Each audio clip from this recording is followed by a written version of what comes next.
This release from guilt is so important. It can indeed be said the ego made its world on sin.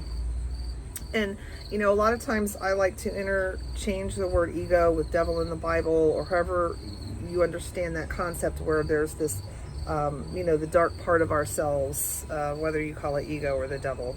But it's basically saying it can indeed be said the ego made its world on sin. So the devil made its world on sin. So we are literally under demonic influence and control when we cannot stop using guilt to punish ourselves and others over and over.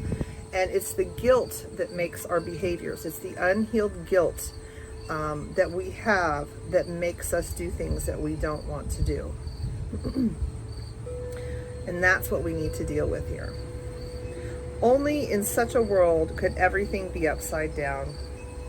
There is no stone in all the ego's embattled citadel that is more heavily defended than the idea that sin is real. And so now, you know, note if you have any resistance to this idea that sin is a correction that just needs to be fixed. So if we are abusing ourselves or others, it is something that needs to be corrected. It doesn't call for punishment, it calls for correction. I'm going to read that sentence one more time. There is no stone in all the ego's embattled citadel that is more heavily defended than the idea that sin is real. The natural expression of what the Son of God has made himself to be and what he is. To the ego, this is no mistake, for this is its reality. This is the truth from which escape will always be impossible. So that's how we continue to beat ourselves up with sin over and over and over. And oh, I'm a terrible person, and oh, and I'll do better, and then we don't do better, and then all of that nonsense. This is his past, his present, and his future. So there's no escape.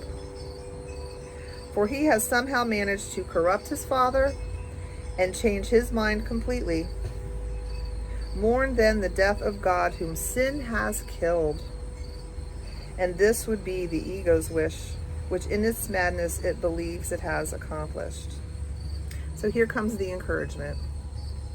Would you not rather that all this be nothing more than a mistake, entirely correctable, and so easily escaped from that its whole correction is like walking through a mist into the sun?